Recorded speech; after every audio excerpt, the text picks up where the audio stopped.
So we got on this boat. Again, I didn't realize this till later, that the boat was like a fishing boat that, maybe people would carry 50 people, but we had 300 people on the boat. Again, I didn't know this because we were my brother-in-law was part owner of the boat, so we sat on top. But I didn't know, like, at the hull, there's all these people that was down there, that they just bunch up and like they sleep, eat, and shit right there, for 5 days because what happened was the boat, because it was so many people, we actually flooded the engine after the first day. So the second day, they trying to start it again, they can't. So for 3 days after the second day, we've just floated, literally just floated, because the engine was flooded. There was nothing we could do. So that's why we were robbed like 3 times at sea by Thai, pirate. Yes. Yeah. And it was crazy. That is Tonger, this week on the Do It For Yourself podcast.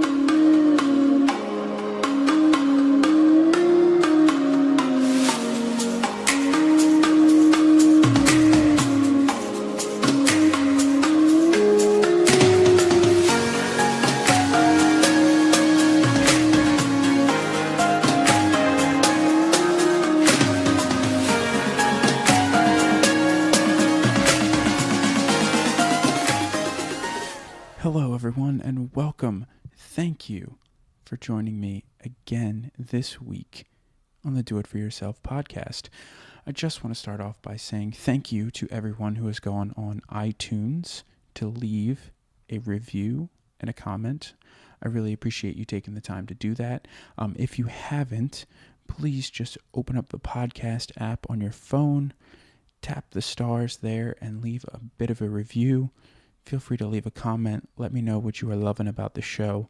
Let me know some ways you think that we could improve this show just a little bit to make it that much better. This really helps me out with the reach, and it also helps me book more and better guests on this podcast. This week, my guest is Tonger.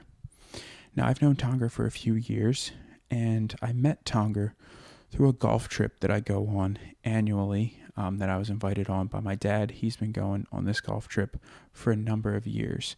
And my original plan was to do this podcast while on the golf trip. However, that didn't work out so well.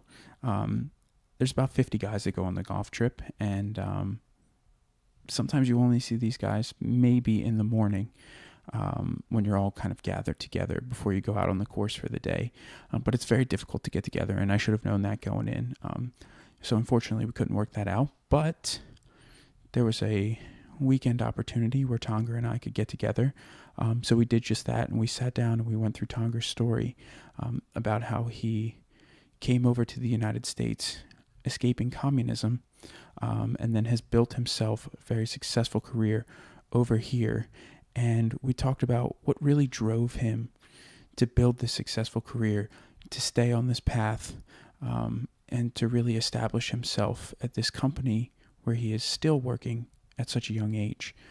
So Tonger's story is absolutely amazing, and some of the things that he went through, even at such a very young age, on this boat, coming over to the United States, it's just absolutely amazing, and my hat is off to him for the determination and the courage and, everything that it took to get over here to the United States. I don't want to take anything away from Tonger's story. I do want to let him just absolutely tell it all, and he does do just that. So without further ado, here's my interview with Tonger. You ready? Yeah.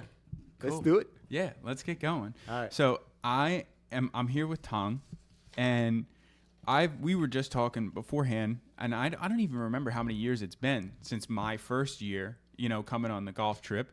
But every year we go on a golf trip, we go out and play at least 3 rounds, Yep, sometimes more. Yes. But we play Friday, Saturday, and Sunday at a course out in PA. It's just, out past Harrisburg and Chambersburg. And so that was the first time that I had met you, was out there. Yep. And when I had started this podcast up, I knew that I wanted to get you on, and I wanted you to share your story. And so, we got connected, and just a little backstory, we had originally planned to do it on that weekend. Right. And for for those of you who aren't listening, or who are listening that, obviously don't go on the trip, I'd say there's probably, on any given year, somewhere between like 45 and 50 guys that go on this trip, right? And there's times where the only time you'll see someone is in the morning before we all go off, because we all meet in the same place before we go off. But that could be the only time that you see people. So I had this great plan. It was all going to work out. There's boardrooms in this hotel that nobody ever uses. So we were going to be able to sit down at the table. It'd be really cool. We could have some, have a drink or two while we're there. And it never ended up working out that way. But just long story long, I want to say thank you very much for sitting down with me. And I know that you had shared little bits and pieces of your story with me before. But I really want to get into it, a little bit deeper. So Sure. I'm looking forward to it big time. Cool. So just right off the bat, I want to know where you are originally from, and, what you can remember from your childhood over there. So yes, I am from Saigon, Vietnam. Okay. It's specifically a town called Chalon, Chon. So it's like the Chinatown of Saigon is where I'm from. Reason why is my dad is Chinese, actually. He immigrated to Vietnam after the 50s to escape communism. So he moved there, met my mom, and as they say, all happened there. So growing up, we were a working class family, so not rich but not poor, and in general, it was a really a nice time, a nice area that we lived as I was growing up. And were you going to school over there? Did you make it into school over there? Yes, I was. So again, we live in Chinatown. So I actually went to a Chinese school in Vietnam. My siblings, I think, go. Some of them go to Vietnamese school, but I actually get to go to Chinese school because my dad wanted us to, really continue the tradition of, knowing the language and understand it and learn more about it. So I used to be able to write Chinese as well.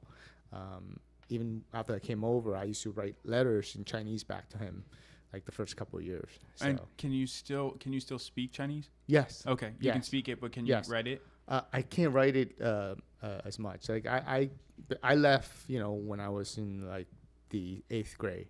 So my vocabulary in Chinese is really at the 8th grade level. Okay. So growing up, we spoke Chinese at home, as well as Vietnamese. Okay, so you can still speak Chinese. Yes. And I mean, by 8th grade, like if you think about it, like 8th grade over here, by the time you get to 8th grade, you can have a conversation. You know what I mean? Like you can, your language is very well developed by the time you're in 8th grade. Yes. So I would have to imagine that, like when you go to Chinatown here which I is know. funny enough, we had there's a Chinatown here in Philadelphia. Right. So, you can probably still speak the language when you go over there. Yep. Which is awesome. Yeah. Okay. So now you left when you were in the 8th grade. But before we get up to the point of you leading up to that, do you remember your parents talking about this? Did they talk about it in front of you? Right. Did they just come up to you one day and say, listen, this is what's going to happen? How did this kind of all come about? Yeah. So it's interesting because it's one of those things like everybody knows, but nobody talks about it. So you just see neighbors like they like go away, but they don't come back. The reason why you don't talk about it because again at our age, all the kids will talk, so we don't, but we all knew like when somebody um, they just disappear and then what happened. They basically escape. So when you escape, if you're successful, it's fine. But if you're not, you usually put in like, what they call re-education school. Really, it's prison. If you're like at legal ages, and then we can talk about that later because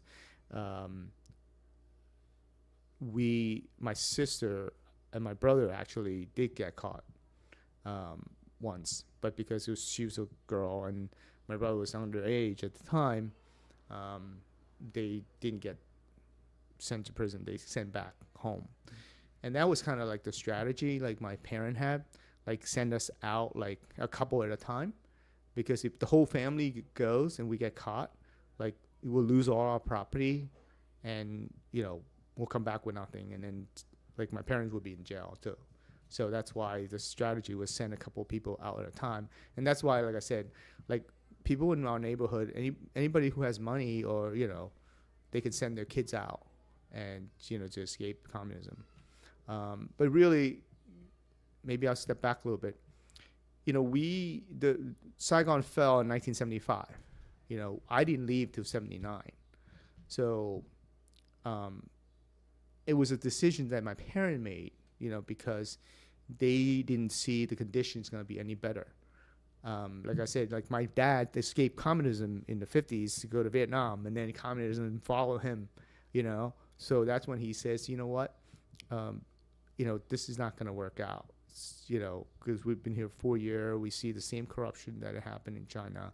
So that's why I think he made the decision, like him and my mom made the decision to like, send us out because my brother was already over here. He was in the Vietnamese Navy. So when Saigon fell in 1975, he left with the aircraft carrier. Like you saw the story on TV, like, the carriers where they push helicopters overboard. Yeah. I mean, he was one of those 5 or 6 carriers that basically got everybody out. The reason why they were doing that because it was too heavy. The carrier was too heavy, so they have to, push all those Huey helicopters off the carriers because they was not able to handle the weight. Right. So he left in 1975 and established himself here, and he sponsored us, like, when we escaped.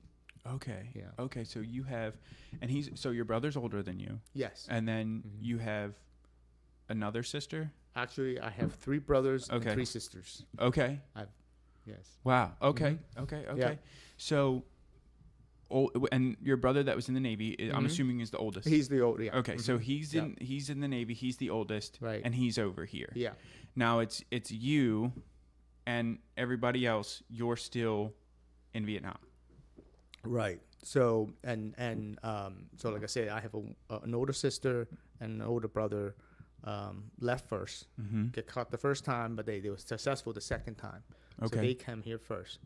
And then I left with one of my sisters and another sister and her family, her husband and his family. He was one of the organizers of this trip. Okay. Yeah, we call it the trip. And is that now? So I mean, the way that I was picturing this when I had first heard the story from you was that you were younger, like a lot younger. Yes. I was picturing you as like a younger kid, like, yes. I don't know, like 1st or 2nd grade maybe. No, I was 13. So you were 13. So you were old enough to know what was going on. Yes. Okay. Yeah. Yeah. And you knew the consequences as well of what could potentially happen. Yes. And just the cutoff of going to jail or not going to jail. Do you remember how old that was? Well, that's like if you were military age, like it'll be like 18. 18. Yeah. Okay. Yeah. So you were still, when you left, you were still under that age. Yes. So if you got caught, right, you would just go back home. Yeah. Right. Okay. Right. Yep. Okay. Like a slap in the hand, kind of thing. Right. Bad boy, kind of thing. But yeah. Yeah. Okay. And so you have the plan. I want to know the lead up to when you were leaving, for your trip, as you Right. would say. Yeah.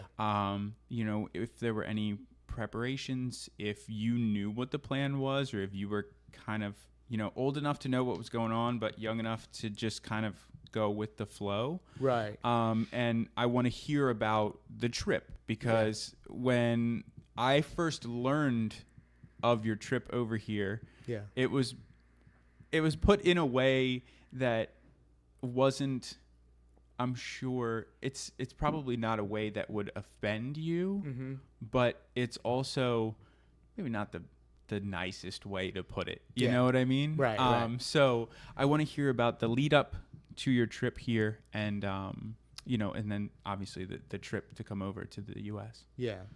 So like I said, we all knew about it, right? Like the trip, but nobody really talked about it because you don't know. And even then, we just know that at some point we're gonna be up next, but we don't know when, because you don't know like who's watching, who's listening. So my brother-in-law is one of the planners, so and so you can't be like going around telling people that you're leaving. It's just, that's the way it is. You just one day you're gonna say grab whatever you can and go. Mm-hmm. I mean, basically that's what it is, because you can't take a lot of stuff with you. It's not like hey, I'm going on this big trip, I'll pack all my clothes. So that's the thing, you take like the minimum. So that's kind of like the preparation. It's just, we knew, I think my parents probably, they didn't really sit down with us and sit and say, hey, you are leaving like August 3rd or something. Mm-hmm. We just say, hey, we're planning this, you just, one of these days you're going to go. And I think I maybe knew about it like 2 days before the trip. And basically, I didn't say goodbye or anything again, to my friends or anything like that. It's not like that. Mm-hmm. So it was real early in the morning. I remember, like maybe 3 or 4 o'clock in the morning, and we just all packed in the back of it's like a truck, like a like supply truck. We just all like go really quietly, but everybody just grab like one bag and sit in the back of the truck. And we went to this, I think it's like on the south near the water, this area. It's interesting. Thinking back, it's kind of like purgatory, Mm-hmm. right? Because everybody goes there and waits till like it's clear, like the coast is clear and to go, right? And when you live in this little town, everybody knows that that's what you're doing. Right. So you're just waiting there, right? The reason why I say purgatory is like when you escape, if you're successful, you're like going to heaven, right? If you fail, a lot of people drown in the South China Sea. Okay. So that's kind of like, now thinking back, it's like that, right? But it's kind of interesting at this place too, like there. So you're waiting, right? You're waiting to leave, So the Vietnamese dong, the dollar, it's like when you leave, like it has no value. So people know that, right? Know that people that lives around there. So it's funny because you go out for breakfast and like the food is all jacked up. Uh-huh. Because they know you're leaving and you're not going to take your money with you. Right. So normally like a bowl of soup, it's like $50, like Vietnamese dollars. Uh-huh. There is like 500. And you just pay for it because what are you going to do with all Because that that money? money Yeah, doesn't have any value over here. exactly. And they know. Yeah, they know you. Yeah, They know what the plan is Exactly. because of where you Yeah. are, what time you're there. Like they know they're that- not yeah. saying anything. It's kind Yeah. of like this mutual thing. You're like, Yeah. do I really want to pay $500 for this soup? Well, it doesn't matter. Like I'm not Exactly. going to take it. Yeah. These guys, it's not like they're calling and saying, hey, we have this group of people that's sitting here, we know what they're up to. Right. Like, it's just kind of, they just let it go, you Yep. know? So, we were there. I can't really recall, but probably like a week, But it's just weird. Like I just remember, like, why are we paying $500, for a bowl of soup here, But it wasn't until much later that I realized, because you're leaving, we do have like American dollars that we were saving, obviously, for moving here, and the big thing is like gold and stuff, that people carry with them that have some potential value after you leave the country, but you still have to spend money there, so that's why you still have the Vietnamese dollar, the Vietnamese dong, they call it DONG. So like I said, so it's just really weird. I remember that I was like, these people are gouging us, but you know what are you going to do with that money? This isn't worth anything when you leave anyway, so that was one thing I remember there. And so you hang out in this area just because it's your time, right? And your parents say, okay, this is like, yeah, this is right. it. They send you to this next spot, right? But so when you leave early in the morning to go to that spot, that doesn't necessarily mean that you're leaving. No, for the U.S. that exactly. day. No, you stay. There. Again, like you wait until like the coast is clear, and then but I think like I say, I think we only stayed there like maybe a week. Okay, and then we left. So we got on this boat. Again, I didn't realize this till later, that the boat was like a fishing boat that, maybe people would carry 50 people, but we had 300 people on the boat. Wow. Again, I didn't know this because we were my brother-in-law was part owner of the boat, so we sat on top. But I didn't know, like, at the hull, there's all these people that was down there, that they just bunch up and like they sleep, eat, and shit right there, for 5 days because what happened was the boat, because it was so many people, we actually flooded the engine after the first day. So the second day, they trying to start it again, they can't. So for 3 days after the second day, we've just floated, literally just floated, because the engine was flooded. There was nothing we could do. So that's why we were robbed like 3 times at sea by Thai, pirates. Yes. Yeah. Yeah. And it was crazy, like, and that's another crazy story. Like, I actually saw one of our uncle. So I remember the first one, they made all the guys, all the adult males leave the boat. They came over, like, they boarded the boat with AK-47s and have all the males leave the boat, and they just ransacked the boat and took everything that they could. So after that, my sister gave me like a dog tag chain, a dog tag, and they had put all the gold rings in the dog tag chain and gave it to me to wear it. So I have it under my shirt. So they didn't search me because I was a kid at the time, and it was a dog tag chain. It doesn't worth anything. Yeah. So that was the only thing that we had after we landed of any value, because we were robbed, like I said, 3 times. And they probably didn't go through like your pockets or anything like that, because you were a male and they were telling you to leave anyway, right? Well, I was a little kid at the time. So they didn't want anything to do. Yeah, they weren't there to like, Yeah. I mean, obviously they were going to cause harm. They were taking everybody's stuff, Right. but they weren't there to like, start killing people or anything. Yeah, no. They were just there to ransack the boat and then be on their way. Yeah, yeah. And so I would have to imagine that even still, aside from the gold rings that you had, you probably didn't really have much else for them to take anyway, right? Exactly. Because you were saying that it's not like you had basically a go bag. You knew that, like, okay, I can grab this bag when it's time to go, and that's it. Might have some clothes in there. You didn't bring any money. Nope, exactly. They knew that because that was not their first time, so they know that people will carry like gold rings, that was the thing, and like some people carry like gold like plates and stuff. Then that's what they robbed the boat of. Like I said, by the 3rd time, we were like really have nothing visible left. I remember like the second time they came on board, what they were searching. Obviously, they couldn't find anything. They actually made one of our uncle. We call him uncle. He wasn't related, but it was a family friend. Like he made him like strip right there in front of everybody because he thought he was hiding stuff.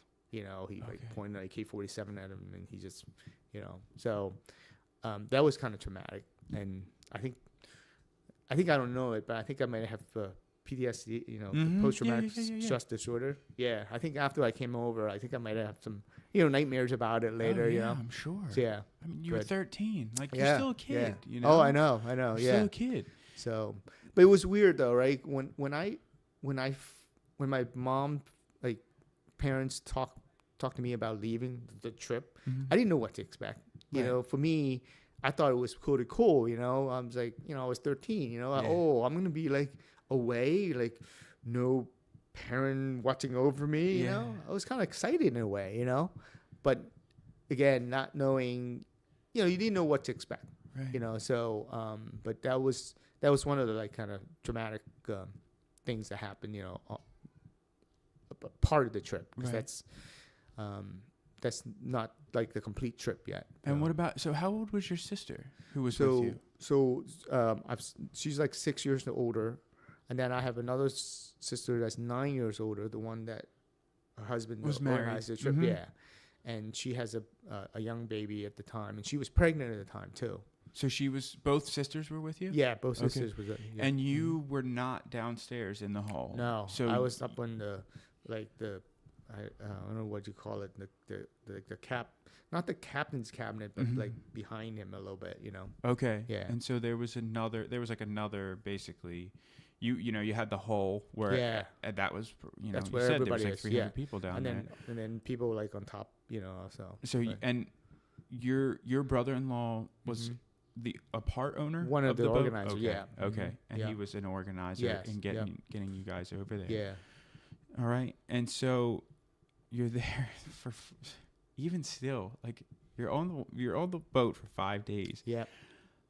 3 of them floating. Just Right. 3 of them just floating. Yeah. 3 of them pirates board the ship. Yes. Yeah.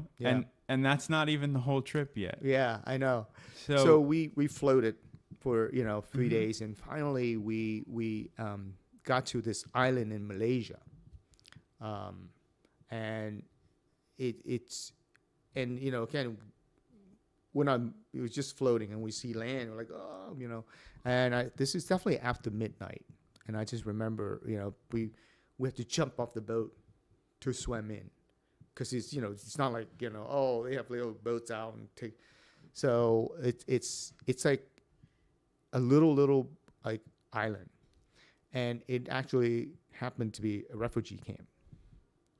So obviously it's on the path of, I guess, the current, so it happened. So it just carried us there. So we were lucky. So we found land. And I just remember my nephew, my sister's, he's probably like 1 year old at the time. Like his dad, like basically held him and then jumped in the water and carried him in. And I did the same thing. I just swam in, and like I say, in the middle of the night, because that's when we landed. So obviously, were you at this time? Were you thinking that you had landed in the States? No. Okay. I didn't think that, but I didn't know where we were. Okay. I didn't know where we were. Okay. Yeah, I just knew it wasn't until like the next morning that we knew that we were in Malaysia, because Malaysians, and they all live in like these huts of stills, and so we met some of them, kind of town people, but then they really like kept us like in one spot, and then kind of get you registered and all that formal stuff, and then put you in the camp. So, but when we landed, I did have my bag. Obviously, my clothes was all wet, so I hung it out to dry by on the trees and stuff, and then went to bed, thinking that in the morning I'll come out and collect them. They were gone. I was, that was one thing I was so pissed about.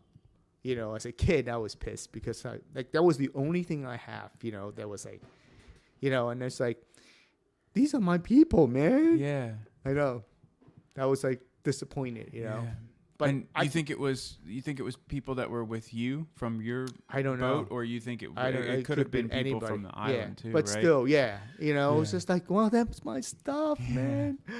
So I was like pissed as a kid. Yeah. Yeah, and I still remember that.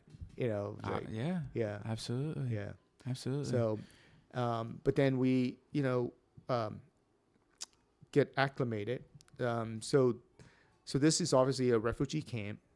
So everybody goes there, and you get registered, like I said, and then um, you know, contact the people in the U.S. if you have family, like my brother, and then start the paperwork so they can sponsor you. Okay. You know, but there's people that has no family, and they have to wait for the different countries that would accept them.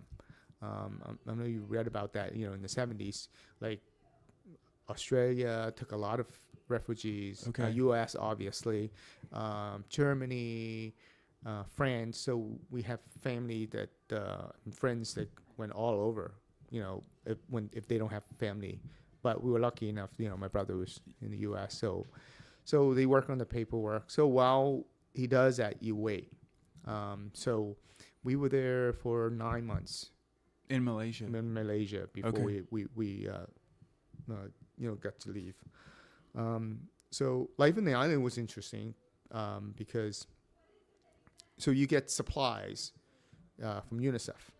I still remember the logo. Yeah. So they give you like cookies and rice and like canned like stewed chicken. I remember, and potatoes, and then people just like being so creative with them too, like cook different things. And I remember like they give you these package of mixed drinks. Okay. So it's like powder with sugar. Yeah. And people like would make jelly out of them to eat the cracker with instead of like mixed drinks. Yeah. Yeah, and then people would fish, and then sell the fish and then make money that way. But one of the things interesting I remember that as a kid was that it's kind of like your way to adulthood is, so every like Wednesdays they bring fresh water in, so you gotta go stand in line and wait for fresh water, and then you have to carry these 5-gallon tanks, like you're adult if you can do that, right? So I got to do that. And then the other thing was actually you have to go get wood, and you have to go up the mountains to cut wood. But our boat was number 299. Still So remember that. Yeah, so there's boats before us, right? So there's people there before us. Right. So they already started cutting. So that means you got to go all the way to the top, and then now you got to go on the other side of the mountain to collect wood. So I went to do that a couple of times. Okay. So basically you go up and you cut a tree and you cut it down to like 6-foot sections. Mm-hmm. And then you just roll them head to toe down the mountain.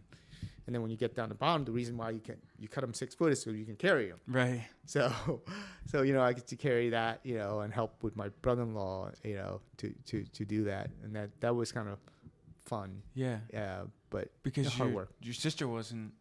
One sister was. I'm assuming. Well, She you was- were there for 9 months, so she was pregnant when she left. She so was she had a pregnant. baby there. Yes, she Wow. did. Yep, one of my niece was born there. Wow. Yeah. And so, what was your living situation like? Did you have? You said that when you got there, they had like huts that these people had lived so in. they So have did huts. you have? So you have to buy these huts, and what it is it's you buy from the people who's leaving soon. Mm-hmm. So that's how people again. So these people build these huts. It's out of like bamboo. It's like just bamboo stacked together. It's like a tree house basically. But they build it off of the floor, because downstairs is where you do cooking and showers and stuff. It's an outdoor shower, but not really shower, just really a area, close off area. With water that you got from the every Wednesday when you collect water. So it's like minimum water, or you can go like to the ocean to take a bath there. But yeah, so these huts, like the downstairs is like cooking and bathing, and then upstairs the sleeping area. And basically, say, yeah, we had a family, so we shared it with, and the other like relative that came with us that my brother, got to organize. Yeah.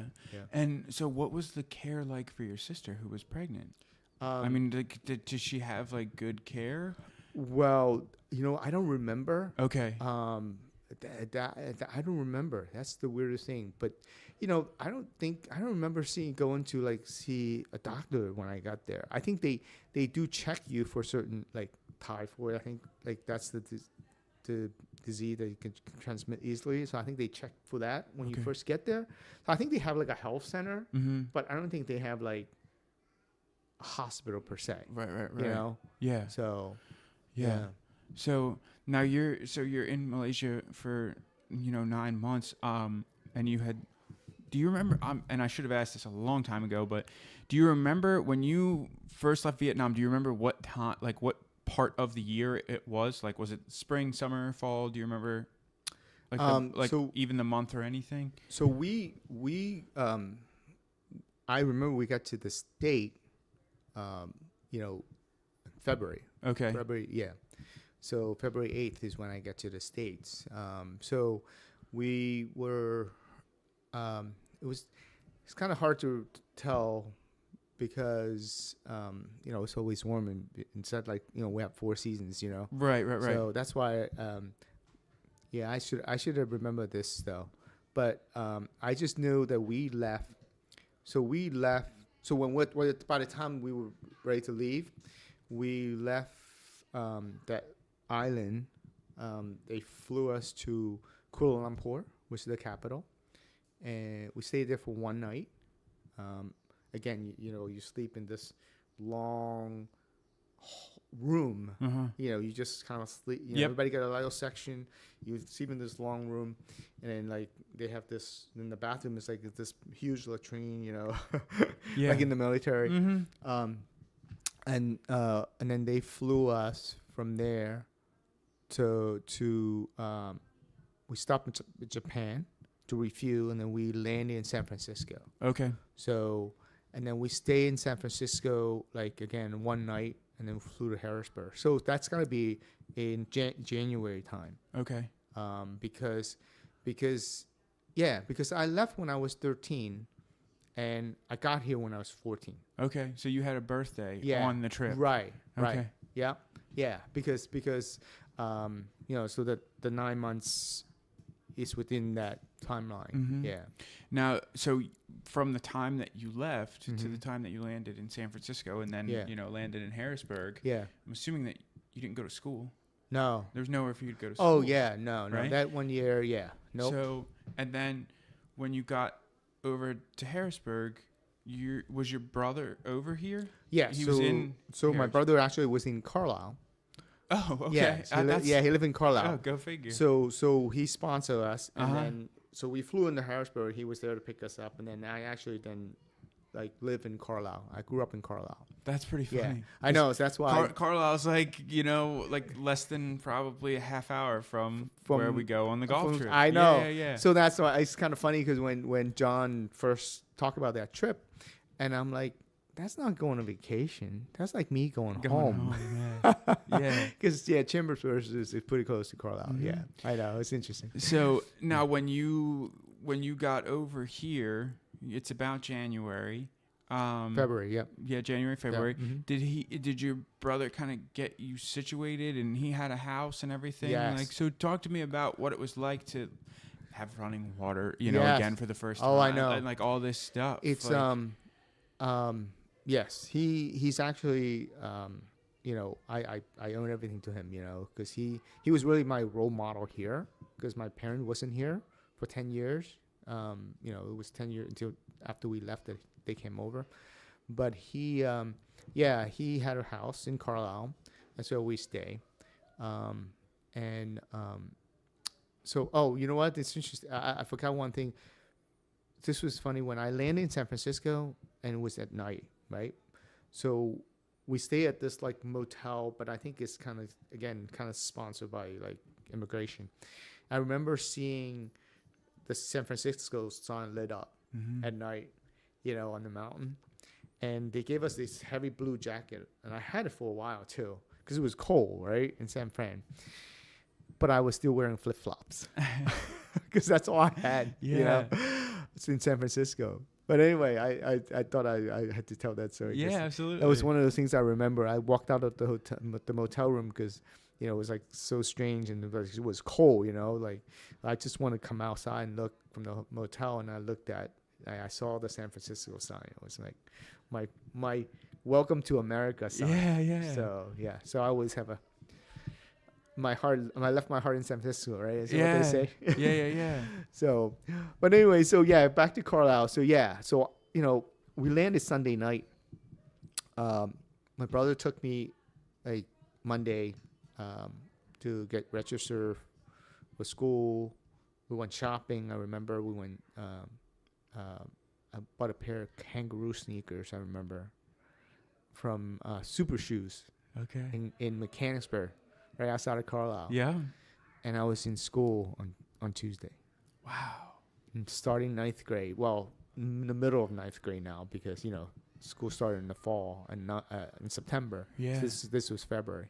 Yeah. So Tuesday I was in school. So you basically missed the first 6 months of school. Yeah. So I jumped right into ninth grade. Obviously they put me in ESL classes. Right. Because I'm sure you didn't know English. I have some. Right. We had like a tutor back home. As part of the trip, preparation for the trip. Yeah. We had like a family friend. Now we wasn't, you can ask Right, the you strangers. can't You have- never know. right. Yeah. So it was a family friend who was in the military with my brother, so he knew English. So I learned some stuff, but it's not the same thing as you're totally entrenched in it. So I remember, first a few weeks, I wasn't fluent in English, so I got lost in the girls' bathroom a lot. I could read the sign. No, just kidding. But so I started, in ninth grade. And so, wow, that's 8th, 9th grade. And I don't know if it was different in Vietnam, but definitely over here in the States. And I've a lot of the people who I've talked to who have come on the podcast, and have had like a weight loss journey or something, we can all of us agree on the same thing. And it's like that 7th, 8th, 9th grade was definitely for the people who are overweight is like the worst time that we can remember. Right. Because that's when kids really learn that they can be mean. Right. And I don't know, what it is. Yeah. But that 7th, 8th, 9th grade time is just when, kids get mean. So being, A, the new kid, but B, you could speak very, very limited English. I mean, do you remember kids poking fun at you and causing any issues, any bullying or anything like that? Or was it almost to the point where you didn't understand enough English, so you didn't even know that they were making fun of you? Oh, yeah. I was lucky. I always had good people around me. So I sat next to this girl, Jill Gabrenson. She was the head cheerleader. So I was like her little pet. So I was lucky that way. She sat next to me in homeroom, so I was kind of a little novelty thing, and she knows all the football players. So that was one of the things that none of the guys would mess with me because they know, she would take care of me. The funny thing is actually the people that make fun of me was actually, I remember this one girl in my class. She used to call me Tonka Toy. I used to hated that.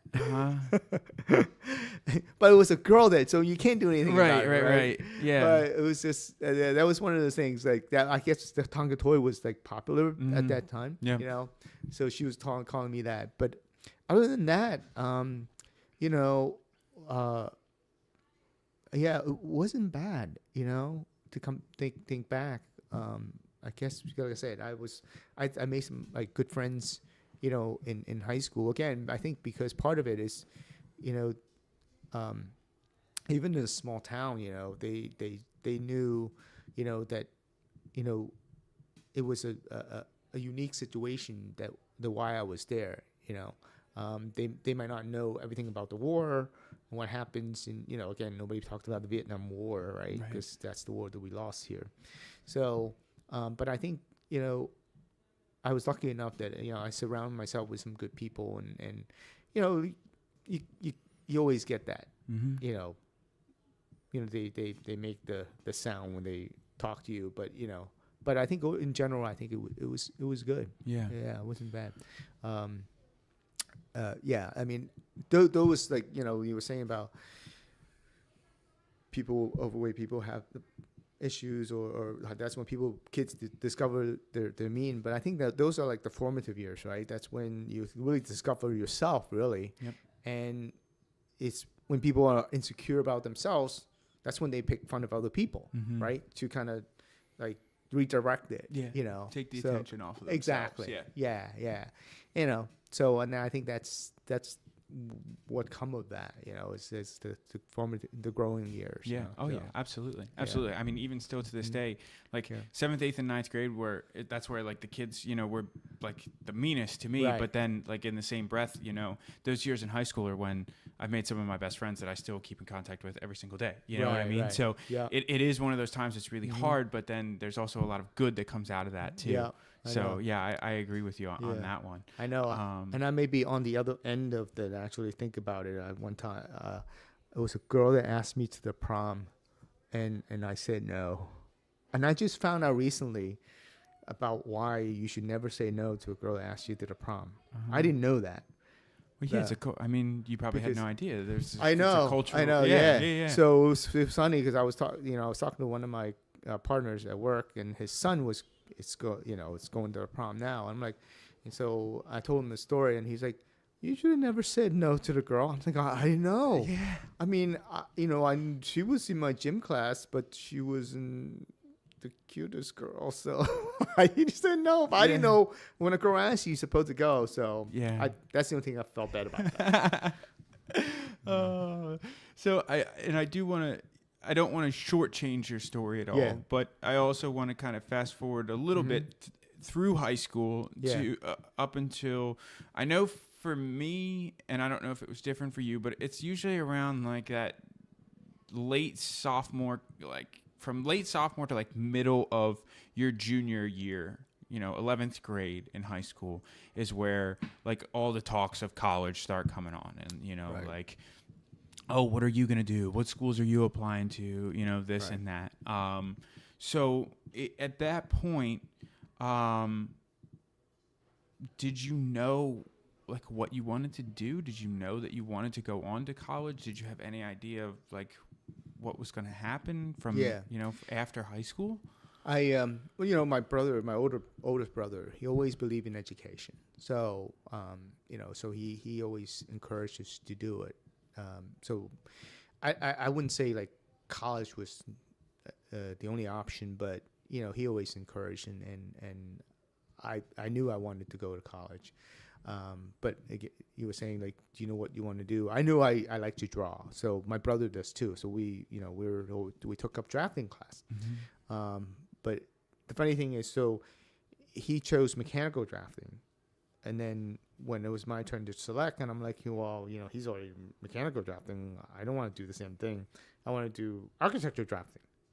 So again, even though I knew I liked to draw, I didn't, knew what I ended up. But so I ended up picking architectural drafting, and then that's how I kind of got into architecture. Okay. Later in life, yeah. So it all started just from drawing. Yeah, drawing. Yeah. You just love drawing, and you knew that's what you wanted to do. Yeah. And so when you were applying for colleges, I'm sure you probably had an understanding of the area because you had been here for at least a few years now. Right. Did you have any idea of where you wanted to go? I mean, I know that it's actually kind of funny because, when people come over from other countries, like there's usually like a couple cities on the East Coast that everybody wants to go to, right? Right. It's New York. Yeah. It's Washington, D.C., and it's Philadelphia. Yeah. So as you were up in the Gettysburg, Carlisle area, did you know that you wanted to head this, to this direction to Philly, or you were just kind of like, I'm just going to apply here, and here, Right. you know? So actually, my college track started with the community college because the community college has an architecture technology class. My original track was like, I want to start making money. So in those days, they have a 2-year architecture technology program that you go through, and then you work for 10 years, and you can be licensed instead of going to school for 5 years. So basically, 2 years of of work experience substitute for 1 year education, which is weird thinking back now because we would emphasize on experience much more than the education because the practical experience actually should be better, right? Oh yeah. So, but that's how that program was back then. So that was the route I was going. However, I graduated in high school in '83. So I went into that program. So I graduated in '85, started working. By '87, though, I found out that if you don't have the full 10 years in, by 1990, they were changing the laws. You can't get registered for that if you don't. So when I'm like, oh, crap, I won't. It's not. Yeah. You won't. Yeah. It's not possible. Right. So that's when I started looking at like universities. And for Yeah. like so 4 years, like a 5-year program. Yeah. Yep. So, and I apply, Carnegie Mellon, I apply at Penn State, I apply at Temple, I apply at Kent State. But after visiting them, since I grew up in a small town, Carlisle, I wanted like more of a city experience. So that's why I chose Temple.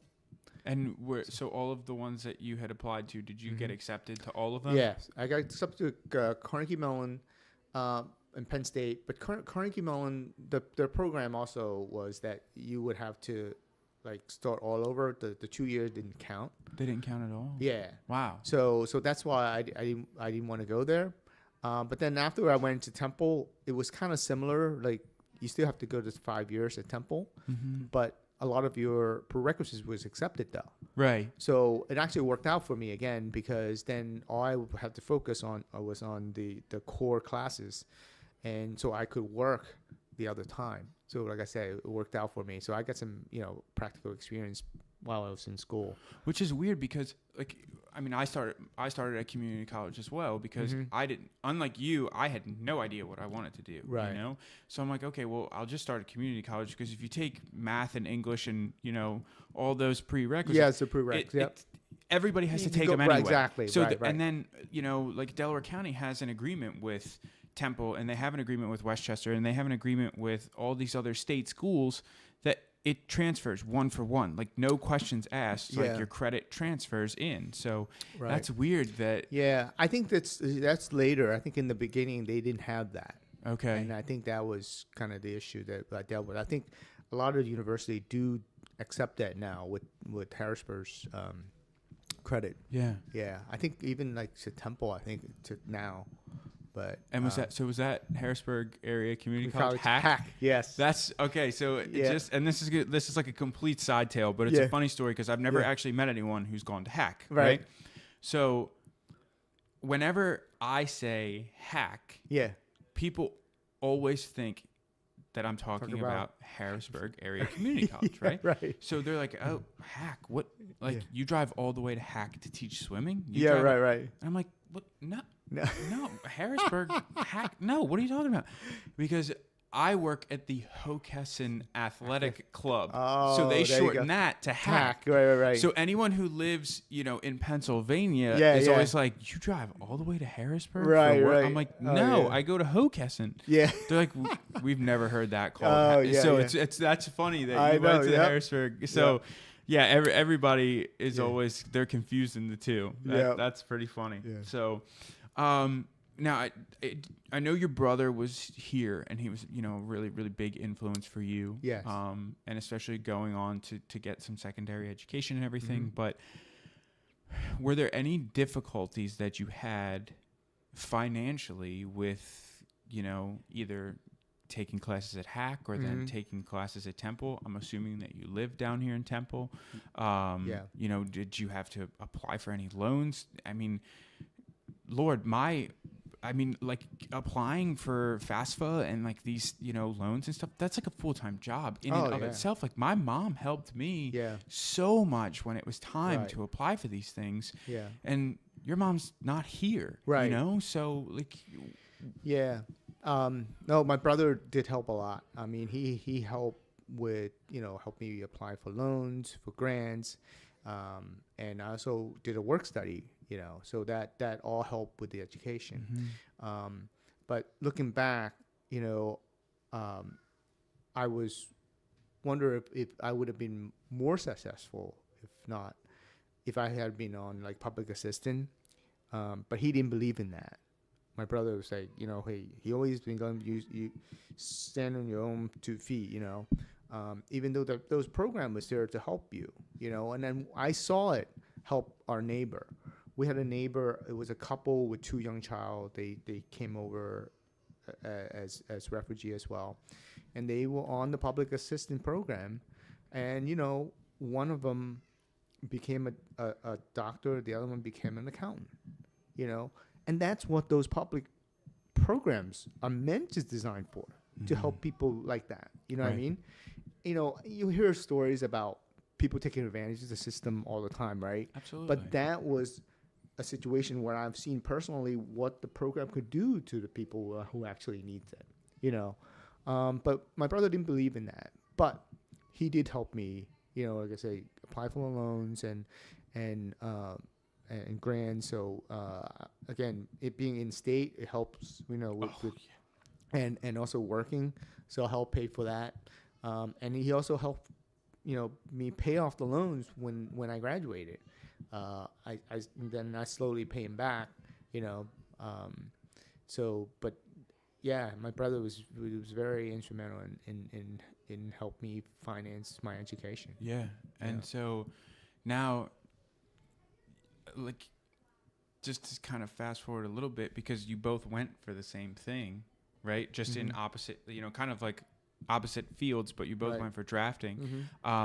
Now to this day, is he one of your partners or no? No, he's actually a tread designer. My brother, who's the mechanical engineer, yeah, he's actually a tread designer for Yokohama Tire now. Yeah, so oh wow, that's really cool. Yeah, he went back for his MBA also. So he was helping.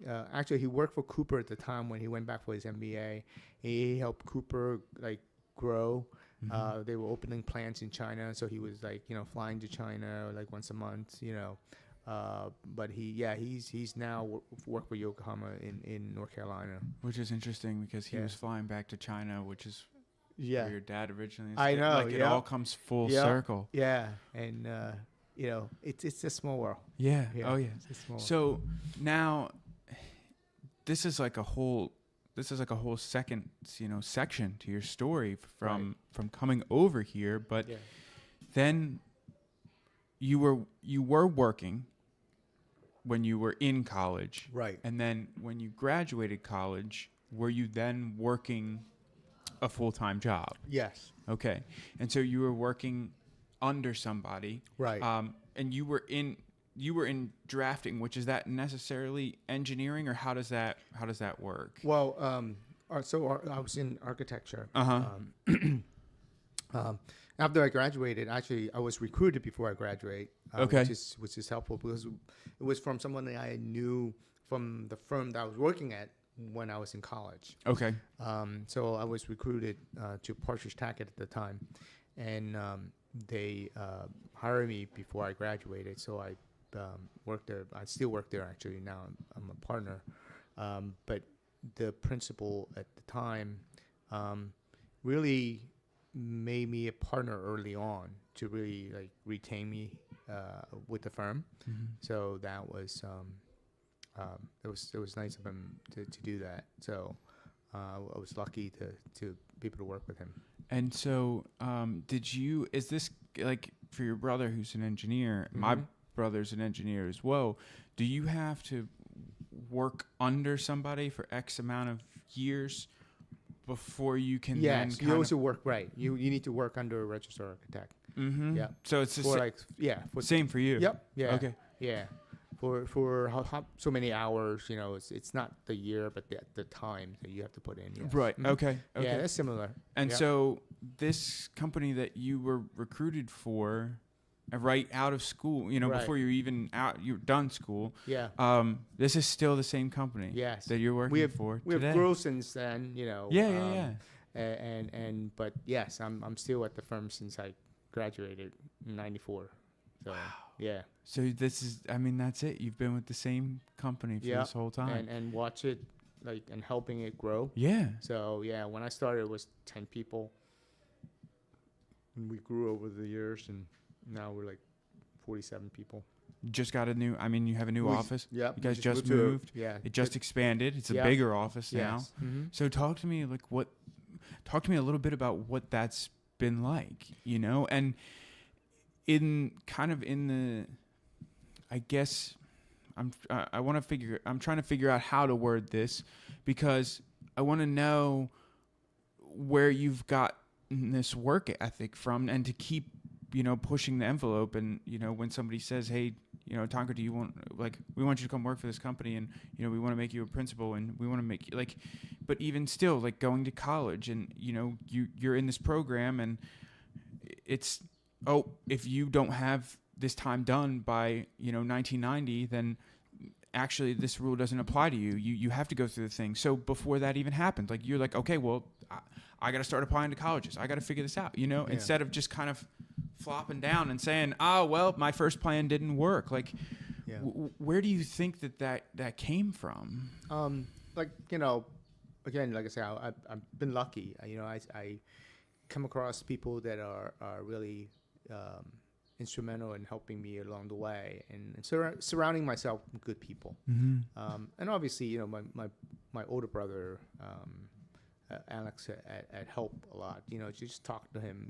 I know he has a strong work ethic. He was an engineer at Colletine Rubber when we first came over, and he stayed with the same company all those years too until they moved to Missouri. So I think a lot of that I learned from him. It's the commitment, the dedication, the loyalty to a company that you believe in, and I think that's part of it. So, and like I said, I just been lucky. I've been surrounding myself with good people. I don't know if it's so much. Maybe getting connected with the people might be slight luck, but I'm sure that it took work too. I'm sure you had to get the grades when you were at Temple, and you had to. Do you have to pass? Is there a certification test for? Yes. Right. So yeah. So you have to do that stuff. So it's definitely a lot of hard work. Yeah. Because, with anything, some people just have natural talent, and other people have to work hard at it. And I work really hard at it.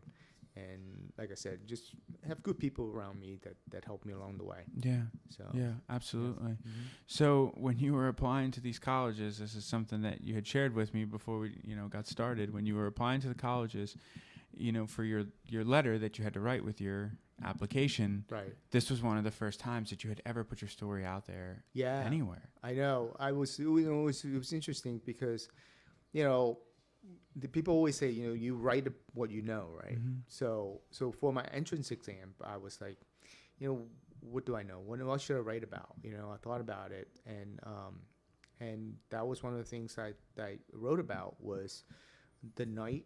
It was my experience about the night that I left Vietnam. From the preparation of that night to when I left the country, from the night I left home to the pit. So I just wrote about that experience. It's looking back now, and then we laughed about it a little bit. I'm like, after reading the story, how can you not admit me, man? But you probably weren't thinking that at the time. No, I wasn't thinking that at the time. Right. You weren't using it as kind of a pity story. You were using it as it was something I knew that I wrote about. Yeah. Right. So and I think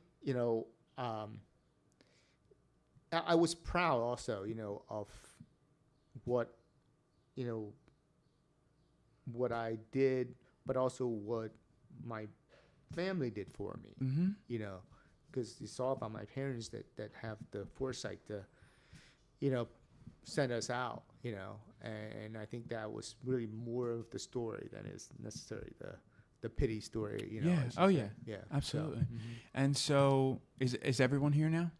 yes, my all my siblings, you know, so my like I said, my two siblings left first. Well, my oldest brother's already Right. here. My Mm-hmm. two siblings left, and then my other sister left with me, and then my one younger brother, he stayed with my parents to Okay. keep them company because he was younger too. So for 10 years, you know, I didn't have my parent here with me. So it was 20. Yeah. You were 23, Yeah, basically, before they came over. Yep. So they didn't even see you graduate No. college or anything, No, right? I mean that's the thing. Like, you know, those were like the kind of formative years, you know, and like I said, I owe a lot of that to my brother Alex, who's, you know, really was my role model. Yeah. You know, because my dad wasn't here, they finally came over, in 1989. Wow. So, yeah. And so, where is everybody now? So You told me that your one brother's in North Carolina. right, Mhm. right. Yeah, Patrick, yeah, he's the track designer. So my brother Alex he works for the state police now. He's in Harrisburg, and I have another brother who works for FIA, which is the grant company. You know, people Pennsylvania Higher Education. Mm-hmm. He lives in Harrisburg also, and I have my three sisters all live in Carlisle. So everybody Everybody's stayed. here. Yep. Everybody Yeah. stayed pretty much out that way. Yes. Yep. In yep. the Carlisle Mhm. and like Harrisburg area. Yeah, and mom passed away 2 years ago. Okay. Dad passed away 2 years after it was 91 after he came. But all my siblings are all over here now. They're all over Yeah. here, and they Mhm. all. So I mean, do you guys get together and? Yes, we do, and you know, one of the things that people said to me, it was like my good friend Rick Cron, who went on the trip with us. And, you know, he said, you know, one thing is, you know, make sure that you stay together, you know, because sometimes like your parents is the connection that you have, and then once they're all gone, you kind of, you know, kind of do your own thing. And Mhm. you know, so I try to go back and when I can, you know, like again, a lot of the birthdays and Yeah. holidays that I go back and visit. Yeah. So yeah, we yeah. do still get together. Yeah. And I mean, you're not that far when you're out there for the golf outing, Right, you I know? know, So yeah. you could definitely at least stop by, Yeah. you know, on your way out Right, there. right. So, Yeah. and there's just, you know, like two more things that I want you to kind of share some of your wisdom from this entire experience with everyone who's listening. And the first thing is that I want you to share, and it doesn't have to be one, you could share multiple, but some of the most valuable lessons from coming here, you know, building such a successful, you know, business that you're now a part of, and just like, what are some of the things that you've learned through the whole, you know, throughout this whole journey? I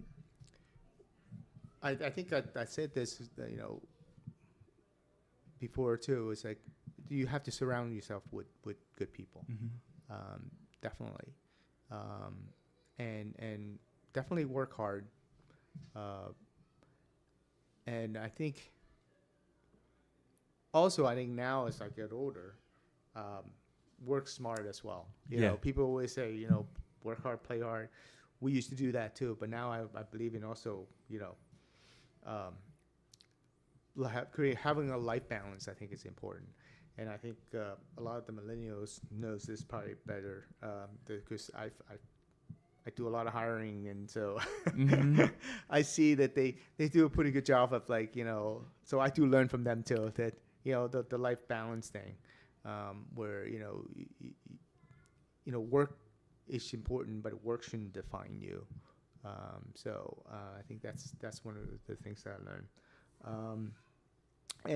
And I think the other thing is, you know, and I don't think you have to be at any level in life to be able to give back. I think giving back is important. Um, and I think the other thing I learned also through my experience is, really respect people. Doesn't matter where they're from, who they are, because, you know, we say this sometimes, like on the business side, right? We're like, you don't know where the next job is coming from. It could be that intern that you hire, 10 years ago. Now he or she is like a business owner. Mm-hmm. You know, you never know. So always said, respect people. And I think that's the other thing that I learned. Yeah. And so the last thing that I want you to share with us, and this is something that I always kind of preface when I ask about it. Right. And so my thought process with this podcast was I wanted to interview people who are doing something for themselves. Mm-hmm. And that it's not necessarily in a selfish way. Right. So they're not going and doing something and saying, forget you and what you're doing over there and forget my kids. This is something that I've always wanted to do, so I'm going to go chase it, and I don't care what you say. Right. That's not what I mean. Mm-hmm. I just mean that it's something that you've always wanted to do, whether it be a weight loss journey, doing a triathlon for the first time, Right. What have you. And the reason that I really wanted to sit down with you was because when you came here and you started school and you finished high school, you could have very easily said, oh, I'm just gonna sit down, maybe I'll go to college, maybe I won't, kind of go to college, go through the motions, Right. so to speak. Yeah. Mm-hmm. And then just kind of have that regular job, and I'm okay with being the person that nobody really knows who I am, and I just show up for work every day, and Right. but that's not what you're doing. That's not what you wanted to do, and that's not the vision that you had. So Right. what I want from you is something that you could say to someone who maybe just landed here in the States, maybe they're already here in the States. Mm-hmm. They have an idea of something that they want to do, Right.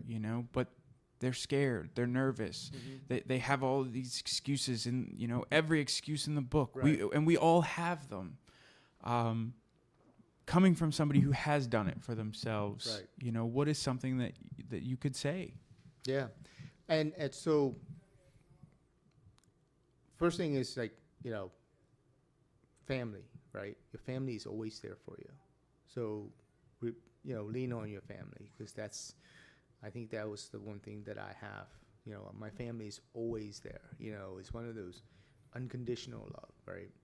I don't think it's just because I'm like the next to the youngest that they do that. I think you can do that with any level who you are. So having, lean on your family when you can. I think that the other thing is be thankful. Be thankful for what you have, because I think when you do that, you realize how much you have,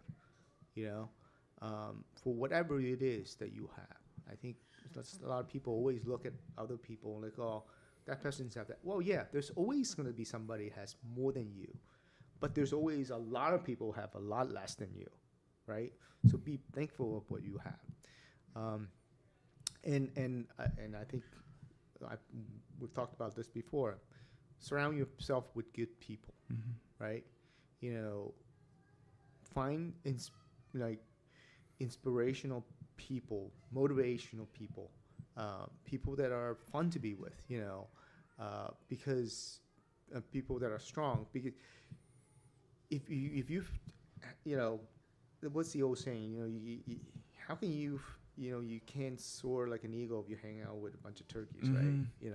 So that's another thing. I think surround. Now, at the same time, for me, you can always learn from people too, right? Because this is what I always tell my interns when I hire them. I said, you can learn from a good boss or a bad boss, right? Because you can learn what you do or how you want to be treated, or you can learn how not to be treated, so how not to treat other people, right? So you can learn from good or bad people, So it's how you what you can take. You can always take something away from it. And I think more importantly, I think in looking for a career or something in life, you got to find something that you like to do. I think if you find something you enjoy to do, it's not a job. It's not something like you were saying earlier, like, just go to work and make sure nobody knows you, and you just put in the 9 to 5, That's not, how I see how I wanted to live. I wanted to be, I didn't come out to be like, oh, I want to own my company. I think we all want to do that. I went to my class at Temple was pretty competitive.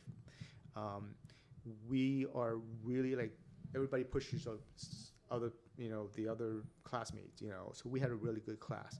And I think I can count like more than a handful of my class people have their own company today. So I think, but it all came from, I think, when we were in college, we just really pushed each other, so and challenged each other. So my class was like that, and I think that was pretty instrumental in putting me where I am today. But again, I think the other thing is also, make sure that you give back, because it's your obligation, one way or another. Again, doesn't matter where you are in the level of life that you are. I think giving back and helping the next generation, the next group of people that are, they're coming up or not as well up as you are, and I think that's important.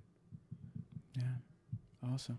So Awesome. Well, I think that's, it's a good spot to kind of close it off. And I just want to say thank you again for, having me down and sitting down and having a chat and sharing, all the great stories and some of the great memories and some of the things that, weren't so great, but I'm sure you would agree shaped you into the person that you are today, from the pirates jumping on the ship, all the way to your brother who was, a huge help for you. So thank you. No, thanks for the opportunity for me to share my story.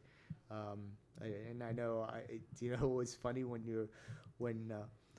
your dad first that dinner, your dad was like, go ahead and tell him the story. I felt a little weird at the time. I'm sure you are too, right? Yeah. Because I know what he meant. Like I know he wanted me to share my story as like a lesson, kind of like, and I'm glad that I think I told you a little bit about it. I think I'm glad to kind of formally talk more about it and give you more detail about my life story, and appreciate the opportunity to share. Absolutely. Yeah. Absolutely. Thanks. Well, now I know that you're so close, so we'll be able to play golf more than once a year together. I know, right? You can come down. We got some really nice courses over in Wilmington, so sure. we can actually absolutely get connected. That's more great. than once a year. Yeah. All right. Well, thanks so much, Tom. Yeah, thanks, Ian. Good luck with your journey as well. Thank you. Take care. Signed, sealed, and delivered straight to your earbuds or your car speakers, wherever you may be listening. My friends, that is my interview with Tonger. It's just absolutely amazing what Tonger went through in order to get here through the United States,